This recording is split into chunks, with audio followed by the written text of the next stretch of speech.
गोविंद रागुल गास्याई। मैं गाऊंगी, अरे मैं नाचूंगी, मैं गाऊंगी। हम समाज की सोचते हैं, संतों ने केवल भगवान की सोची। सदगुरुदेव कहते हैं कथा भी जब कहो लोगों के लिए न कहो। हमारी भक्ति, हमारा आचार भगवान को प्रसन्न करने वाला होना चाहिए। वही अंतर होता है भक्त में और एक साधारण लोगों में। भक्त भगवान की सोचता है, भगवान के मन की सोचता है, साधारण लोग स्वार्थ की सोचते हैं। ये भक्ति हमें प्रहलाद से सीखनी है। शुकाचार्य महाराज सप्तम स्कंद के अंत में यहाँ पर प्रहलाद का वंश वर्णन किया है। फिर हमें 4 वर्ण और 4 आश्रमों को समझाया है। ये बड़ा महत्वपूर्ण विषय है। हम 2 मिनट समझाएंगे, ठीक से समझ लीजिए। वर्ण और आश्रम हमारे सनातन धर्म का दूषण नहीं है, भूषण है। जैसे मैंने परसों भी समझाया, क्लासिफिकेशन सब में होता है ना। वर्ण, ब्राह्मण, क्षत्रिय, वैश्य और शूद्र, ये हमने परसों आपको समझाया। अब हम आपको आश्रम समझाते हैं। कौन से आश्रम है आपको पता है? तुम्ही म्हणताल वृंदावनचा आश्रम, तो जालन्याचा आश्रम, तो आश्रम नहीं। आश्रम यानी एक पीरियड, एक काल होता है। ये 4 आश्रम सभी के जीवन में होने चाहिए। 4 आश्रम होते हैं। पहला है ब्रह्मचर्य आश्रम, दूसरा है गृहस्थ आश्रम, तीसरा वानप्रस्थ और चतुर्थ है संन्यास आश्रम। ब्रह्मचर्य आश्रम सबको होना चाहिए, सबका होता है। हमको लगता है ब्रह्मचारी यानी वो जो कोई साधना करके वो अविवाहित रहता है, वो ब्रह्मचारी। ऐसा नहीं है, गृहस्थ भी ब्रह्मचारी होता है।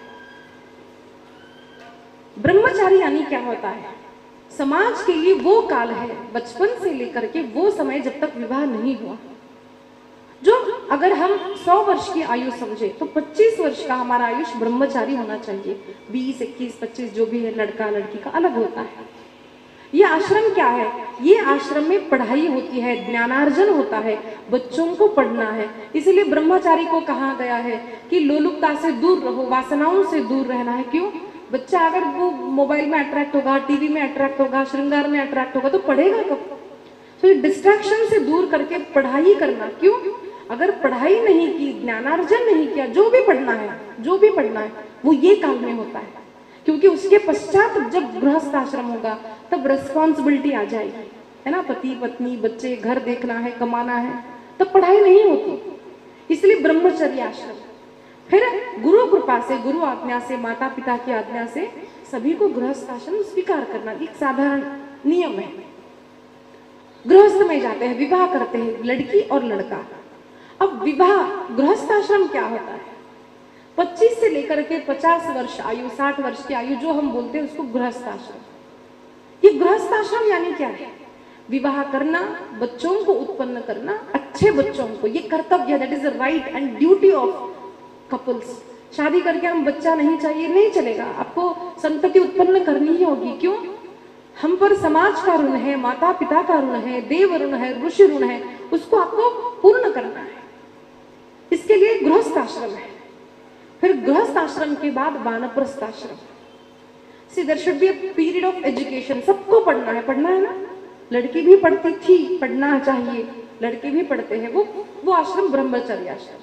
विवाह करना है, बच्चे सब, घर को देखना है, माता पिता की सेवा करनी है, गुरु की सेवा करनी है, सन्यासियों की सेवा करनी है। ये सारे धर्म जो है गृहस्थ आश्रम का धर्म बतलाया है। नित्य प्रति एक ब्रह्मचारी को, सन्यासी को अथवा बालक को भोजन किए बिना, कराए बिना भोजन नहीं करना चाहिए। हम कमाएंगे, केवल हम खाएंगे, ये नहीं चलेगा। इसलिए हमारे देश में जो है, हमारे जो स्टूडेंट्स हैं, बच्चे हैं, हम पर भार नहीं माने जाते। बच्चे जब तक पढ़ते हैं, माता पिता यहाँ पर पढ़ाते हैं। वो विदेश में होता है कि बस 16-17 के हो गए, अब तुम करो। यहाँ पर होता है बच्चे पढ़ेंगे, विवाह करेंगे, उनके बच्चे होंगे, सब गृहस्थ देखता है, जिसको बोलते हैं माता पिता गृहस्थ आश्रम। इससे होता क्या है? जब माता पिता अपने बच्चों की पढ़ाई की रिस्पॉन्सिबिलिटी ले लेते हैं, धन की, उनके स्वास्थ्य की, उनके विवाह की, तो होता यह है कि बच्चों को स्ट्रेस नहीं होता। Whereas we see कि बाहर के देश के बच्चे जो होते हैं, टीनेजर्स ज्यादातर, वहां पर ड्रग एडिक्शन या फिर किसी भी प्रकार के इसमें चले जाते हैं। क्यों? क्योंकि उनको पढ़ना है या फिर कमाना है। पढ़ने की एज में कमाने का टेंशन नहीं होना चाहिए। ये हमारा एक डिवीजन है, देखिए कितना अच्छा है। फिर वानप्रस्थ आश्रम, वानप्रस्थ यानी क्या? रिटायरमेंट, सेल्फ एक्सेप्टेड रिटायरमेंट, इसको बोलते हैं ना वॉलंटियर रिटायरमेंट। हम सबको होना है। दीदी इसका अर्थ समझाइए, क्या होता है कि भाई अब घर में बहू आ गई, 1 साल हो गए, 2 साल हो गए, 3 साल, चलो समझाओ ऐसा करना है, वैसा करना है, घर के संस्कार ऐसे होते, ये पूजा ऐसी करनी है, सब समझाओ।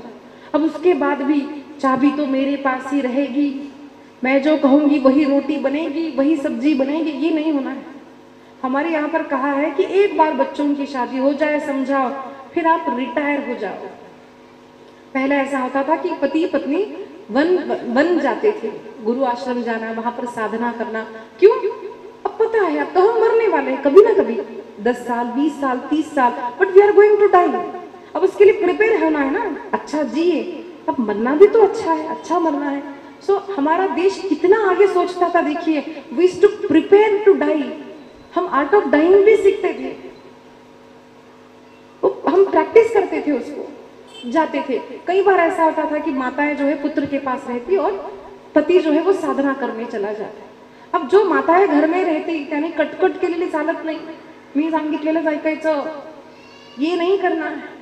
अब बहू को समझाओ, अभी तो वन कहाँ जाएंगे बोलो। अब तो मैं वही बोलती हूँ, चलो द्वारका। अब दीदी ने कथा भी हिंदी में अनाउंस कर दी है, हिंदी में कथा है। अब घर बार सब छोड़ो, 8 दिन भगवान की कथा सुनेंगे, द्वारका की, द्वारका धाम की कथा है, भागवत की कथा है, और सप्तम दिन पर भगवान श्री कृष्ण और रुक्मिणी का विवाह हम संपन्न करेंगे। ऐसा ना लगना ना, शादी होगी भगवान की, चलो द्वारका। नहीं दीदी असो तस्सो म्हणलं ना, फिर भगवान कहेंगे अच्छा तो रेडी नहीं हो, तो भगवान फिर बुलावा टिकट भेज देते हैं। देखिए वैसे भी मरना है, इसको वर्ण वानप्रस्थ और सन्यास कहा। सन्यास यानी क्या है? भगवा पहनना सन्यास नहीं होता, भगवा पहनना सन्यास नहीं है। सन्यास यानी क्या है? मन से संसार की वासनाओं का त्याग करना ही सन्यास है। बोलो घर छोड़ दिया, आश्रम में रहे, अब ये आश्रम हमारा है, हमारे शिष्य हमारी बात मानेंगे, कैसे चलेगा? नहीं चलेगा। वहां पर गए और उसको, वो आश्रम को हमारा हमारा हमारा मानने लगे, तो वहां पर फिर तुम बंधन में पड़ गए। तो क्या होता है सन्यास? घर पर रह करके भी सन्यास लिया जा सकता है, उसको कहते हैं सन्यास। इसलिए 4 वर्ण और 4 आश्रमों को साइंटिफिकली हमको समझना है। अब हम बोलते हैं भाई घर में तो कटकट है, चला एक बार जाएंगे ना दीदी द्वारका, वहीं पर रहेंगे। अब बोल के बहुत लोग आएंगे, मुझे पता है, फिर 8वें दिन बोलेंगे दीदी वो घर की याद आ रही है, बहुत बड़ी याद आ रही है, वो घर ही अच्छा है, चलो आ जाओ। देखिए संसार में कहीं जाएंगे ना, कुछ ना कुछ हमारे मन के विपरीत रहेगा, तो क्यों ना हम घर में ही सहन करें। विपरीत परिस्थिति शरीर की, मन की, सब जगह बनी रहेगी। इसलिए घर पे रहना है हमको। इसलिए हमने कहा ना परसों, हमको बहुत लोग बोल रही थी आपने त्याग किया, हमने कोई त्याग नहीं किया। भागवत कथा त्याग का वर्णन नहीं करती, भागवत कहती है समर्पण। गोपियां सन्यासी नहीं बनी थी, गोपियों ने घर में रह करके विवाह किया है, संतति है, सब कुछ है, फिर भी कृष्ण को प्राप्त किया है, कृष्ण के साथ रास किया है। कैसे किया है? मन जो है वो भगवान में लगाना है। देखिए तन भी हम यहाँ जाएंगे वहां जाएंगे, काम ही करना पड़ेगा, फिर कपड़ा बदलना क्यों? ये हम सोचते हैं, हम आपसे नहीं कहते हमारे, ये हमने अपने गुरु जी से सीखा है। क्यों? क्योंकि लोग अनुकरण करते हैं। अच्छा भक्ति यानी ये सब छोड़ना, यानी भगवा पहनना नहीं। समझो, वानप्रस्थी बनो, घर में रहो, घर में आसक्त मत बनो। घर की आसक्ति छोड़ना ही संन्यास है। बी प्रिपेयर टू डाई, ये सब कह के 4 आश्रम 4 वर्णों के धर्म कह के सप्तम स्कंद को समाप्ति किया है। अष्टम स्कंद की आरंभ होता है। प्रथम कथा कहते हैं शुकाचार्य, गजेंद्र की कथा कही है। यहाँ पर काल का वर्णन किया है कि काल की गति कैसे होती है। विस्तार करने का समय नहीं है। काल गति का वर्णन किया है। फिर गजेंद्र मोक्ष की कथा, ये है एक गज है, गजेंद्र है, यानी सारे हाथियों का राजा। देवताओं का जो राजा इंद्र है, वैसे गजों का राजा, वन का राजा, क्योंकि बड़ा बलवान है। जो बलवान होता है ना, हम उसको बोलते भाई राजा है, ये तो बड़ा बलवान था। सारे प्राणी उसको देख के डरते थे। अब एक दिन ऐसा हुआ, वो गज अपने पत्नियों के साथ, गर्मी के दिन थे तो विहार करने के लिए गया जल में। अब वो इतना बलवान था कि सब उससे डरते थे। वो बाहर निकलता तो सारे अपने बिल में छुप जाते, सांप बिल में चला जाता, सब प्राणी चले जाते, ऐसा बलवान। वो तो उन्मत्त होकर के अपने हथनियों के साथ आया और जल में प्रवेश करके जल क्रीड़ा कर रहा था। तो एक ग्राह आया, एक मगरमच्छ, और उसके पैरों को पकड़ लिया। अब उसको लगा मुझे ये क्या कर सकता है। उसने थोड़ा पैर ऐसा कर, उसको लगा नहीं थोड़ा बल लगाना पड़ेगा। थोड़ा बल लगाया, नहीं हटी, और अपना धीरे धीरे सारा बल लगा दिया। लेकिन वो मगरमच्छ छूट नहीं रही है। अब धीरे धीरे 1 दिन 2 दिन 3 दिन हुआ, उसके प्राण व्याकुल होने लगे। हथनियों ने प्रयास किया, उसकी कई सारी हथनियां पत्नियां थी, बड़ा परिवार था, खूब बड़ा परिवार, संपत्ति है, बड़ा परिवार है, बल है, सब कुछ है। उसे लगता मुझे कौन क्या कर सकता है। अब हथनियों ने प्रयास किया है, एक को दूसरा पकड़ती, दूसरी को तीसरी पकड़ती, खींचने का प्रयास करती, बाहर नहीं निकल रही है। अब एक को लगा कि चलो भैया भूख लगी है, जाते, एक एक करके जाने लगी, दूसरे को लाने लगी। कहे तो ऐसी स्थिति हो गई कि भाई 100 फैक्ट्रियों का मालिक है, लेकिन आज घर से डब्बा आया तो भोजन। तो लोग 1 दिन 2 दिन 4 महीने 5 महीने 1 वर्ष 2 वर्ष सेवा करते हैं। उसके बाद पत्नी भी कहती है प्रभु कुछ कृपा कर दो। अब ये हथनियों को भी लगा अब तो ये जाएगा। अब एक एक करते हुए सारी हथनियां चली गए, सारा परिवार, भाई बंधु बहन माता पिता सबने छोड़ दिया। अब गजेंद्र अकेला रह गया।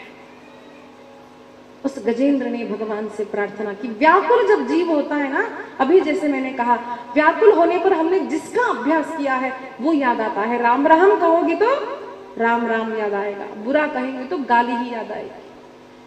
अब वो जब व्याकुल हुआ, उससे उसका पूर्व जन्म याद आया।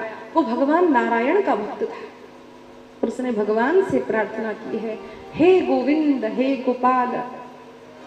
भगवान की प्रार्थना की है देश राग। हे गोविंद हे गोपाल, हे गोविंद हे गोपाल, हे मुकुंद राखो शरण अब तो जीवन हारे। हे गोविंद हे गोपाल, हे गोविंद हे गोपाल, हे गोविंद हे गोपाल, हे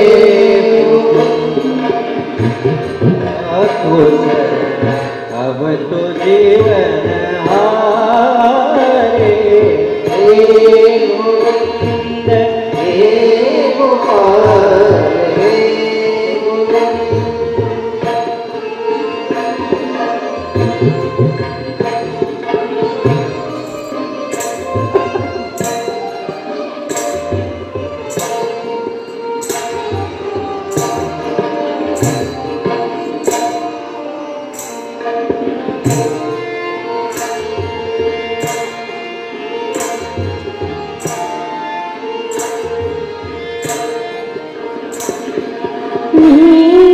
पीवन हित गयो सिंधु के किनारे।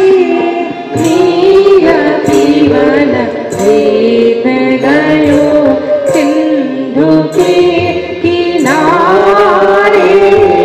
सिंधु बीच बसत ग्राम, सिंधु बीच बसत ग्राम, पधारे। हे गोविंद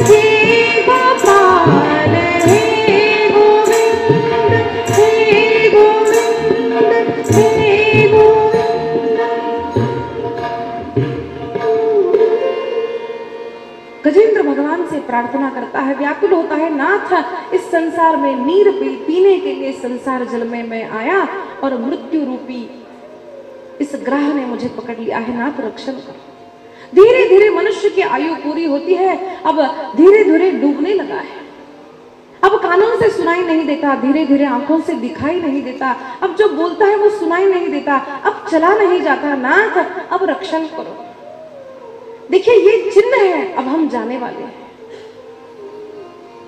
धीरे धीरे हमें काल बताता है, अब तुम जाने वाले हो।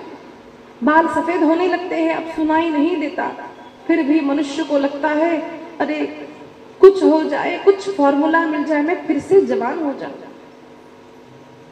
ये काल का अलार्म है, काल बोल रहा है अब तुम जाओगे। क्यों? अब सावधान हो जाओ, अब हे गोविंद हे गोपाल पुकार। लेकिन जीव को लगता है अरे मैं तो कभी नहीं मरूंगा, है ना। वरीयाने शते प्रश्न, जब ये स्तुति की है, शुकाचार्य ने कहा निद्रया हरियते नक्तम। शुकाचार्य कहते हैं अरे एक जीव देखता है कि मेरे ही सामने अनेक लोग मर रहे हैं, मेरा चाचा मरा, मेरा बाप मरा, मेरी माँ मरी, लेकिन मुझे लगता है मैं नहीं मरूंगी। असावधान जीव है, इससे बढ़कर आश्चर्य दूसरा कौन सा है। इसलिए हमें चाहिए कि हम सावधान रहें, भगवान को पुकारे, भगवान की भक्ति करे। आज गजेंद्र पूर्व जन्म के अभ्यास के कारण सावधान हुआ, भगवान से प्रार्थना करता है और वह गजेंद्र देखता है कि आकाश में इंद्र आया है। इंद्र ने कहा मैं रक्षण करूंगा, उसने कहा नहीं। हमारे सामने भी संसार में कई लोग आते हैं, अरे ऑपरेशन करेंगे, घुटनों का दर्द होगा, तुम फिर चल पाओगे, चल नहीं सकते। काल का अलार्म बज चुका है, अब जाना है, अब सावधान हो जाओ। अब छोड़ो ये मोह माया, देहेस्तिमांस रुद्रे विमतिम त्यजत्वम माया सुखादिषु सदा ममताम विमुंच। गोकर्ण कहते हैं बाबा, संतों ने यही तो कहा, संसार को छोड़ना इतना आसान नहीं होता, तब आसान होता है जब आमी जातो अमुचा गावा। ये हम कब बोल सकते हैं? जब देह अस्थि से बना ये शरीर है, मुझे जाना है, ये भाव जागृत होता है।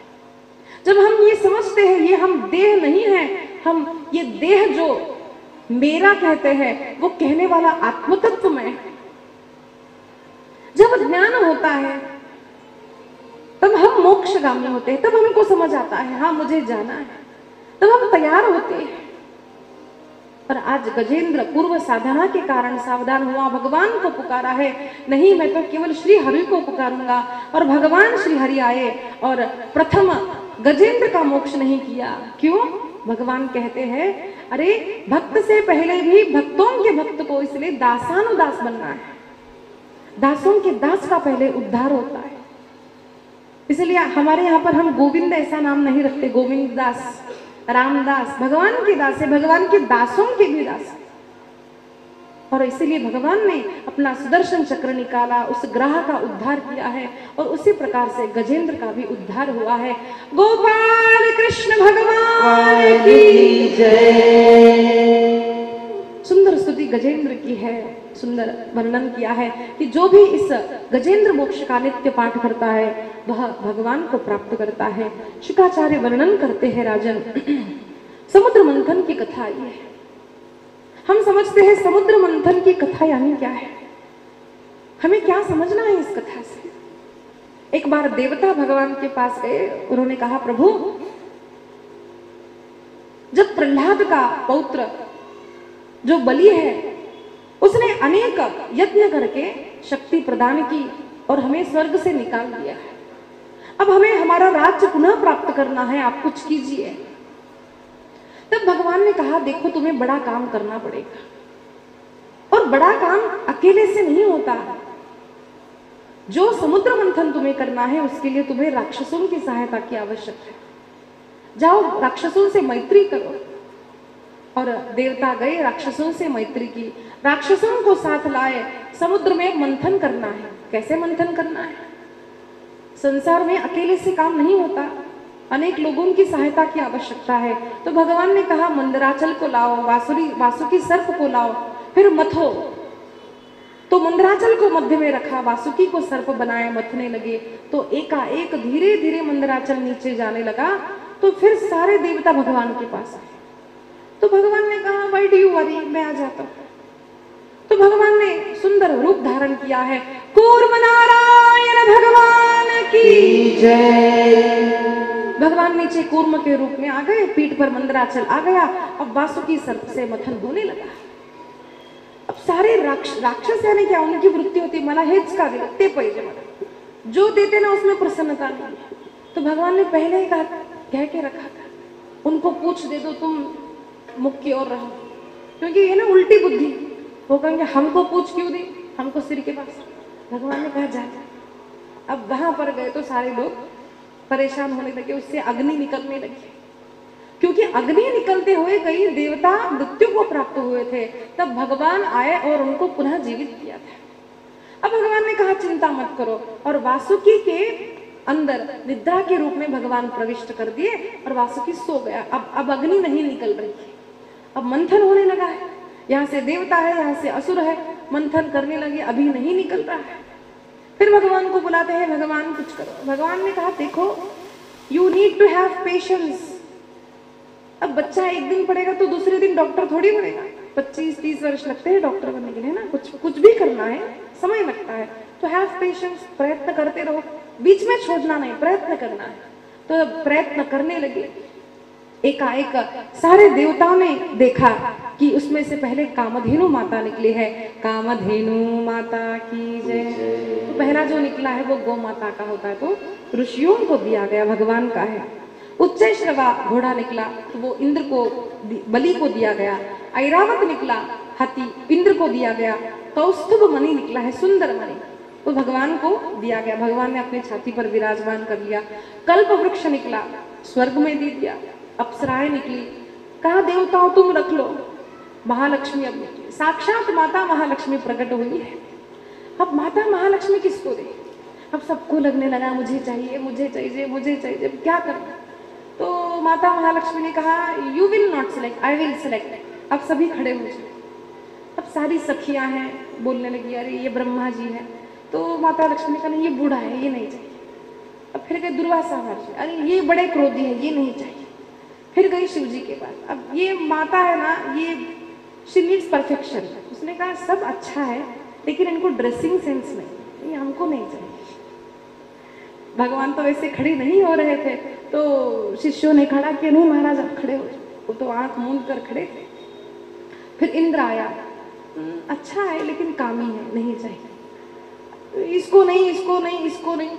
अब किसको?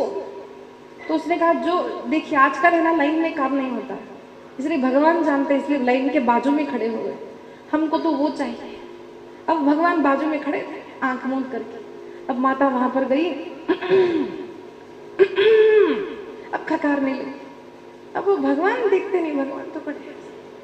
तो माता ने कहा देखो हम इतना खकार लगा रहे, इतनी सारी लाइन है, सबको छोड़ के आपके पास आए और आपको हमारी कदर नहीं है। तब से माता भी बोलने लगी देखो आपकी हमारी कदर नहीं है, वो तो हम है इसलिए संसार करते हैं, कोई और होती तो कब की चली जाती। ये महालक्ष्मी से प्रारंभ हुआ है। तब माता महालक्ष्मी ने भगवान को माल्यार्पण किया है। लक्ष्मी नारायण भगवान की जय। फिर वर्णन आया है, जो मध्य निकला है वो असुरों को दिया गया। और अब भगवान साक्षात अमृत का कुंभ लेकर प्रकट हुए हैं। नारायण भगवान की जय।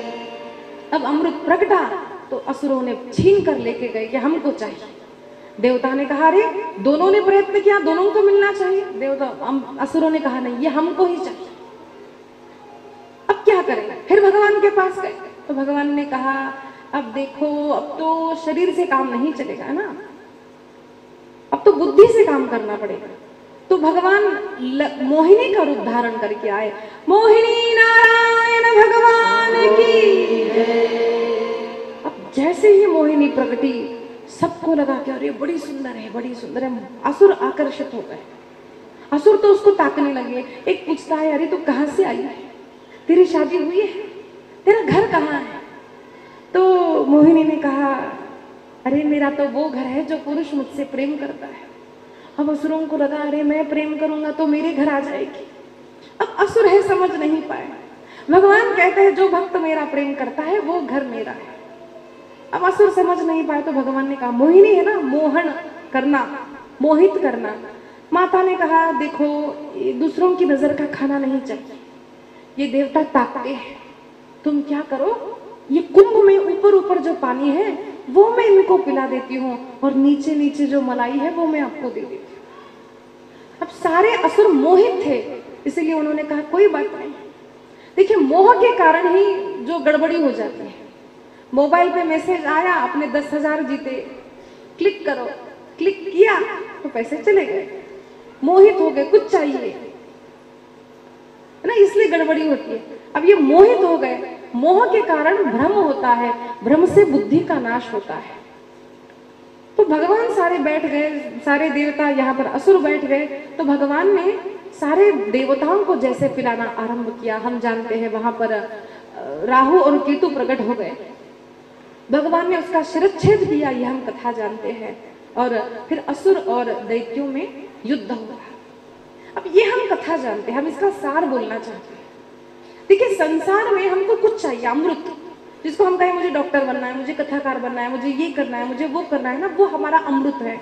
हमको अमृत का कलश प्राप्त करना है, कुछ कार्य करना है। अब उस कार्य के लिए हमको मंथन करना पड़ेगा। किसका मंथन? संसार का मंथन, यानी प्रैक्टिस, ट्राई करना पड़ेगा। Try and try and try till you succeed, है ना, मिलने तक पीछे लगना है। अब कैसे लगना है? अकेले से काम होता नहीं। संसार में कई बार ऐसा संत कहते हैं कि भाई दोस्तों को तो प्रणाम करो, पहले शत्रुओं को प्रणाम करो, क्योंकि शत्रु विघ्न ज्यादा करते हैं। तो भगवान ने क्या कहा, ये फॉर्मूला से देखिए, पहले दुष्टों को नमस्कार करो, वो ताकि विघ्न ना करे। तो उन्होंने असुरों से मैत्री की, असुरों से मैत्री की, प्रयत्न करने लगे। जब प्रयत्न में बार बार हम फेल होते हैं तो छोड़ नहीं देना, भगवान को याद करना। भगवान आपकी इच्छा पूर्ण करेंगे। भगवान ने क्या कहा, हैव पेशेंस। और भगवान किसी न किसी रूप में आते, कोई मित्र मिलता है, कोई गुरु मिलता है, कोई टीचर मिलता है, कुछ होता है ना, हमारा जीवन तक धीरे धीरे फिर बदलने लगता है। डाउनफॉल हो रहा था, फिर हम उठ गए, ऐसा होता है जीवन में। तो भगवान आए, फिर उस पर मंदराचल खड़ा हुआ, भगवान प्रयत्न करने लगे। कई बार अपयश मिलता है और हमको लगता है मैंने किया, लेकिन यहाँ पर देखिए भगवान ने आइडिया भी, भगवान ने सामान भी क्या करना है भगवान ने कहा। और हर बार भगवान ने निद्रा रूप में आकर, अजित रूप में आकर, हर बार भगवान ने ही रक्षण किया है। इसलिए संसार के भी मंथन करते हुए हमारा रक्षण भगवान करते हैं, ये हमें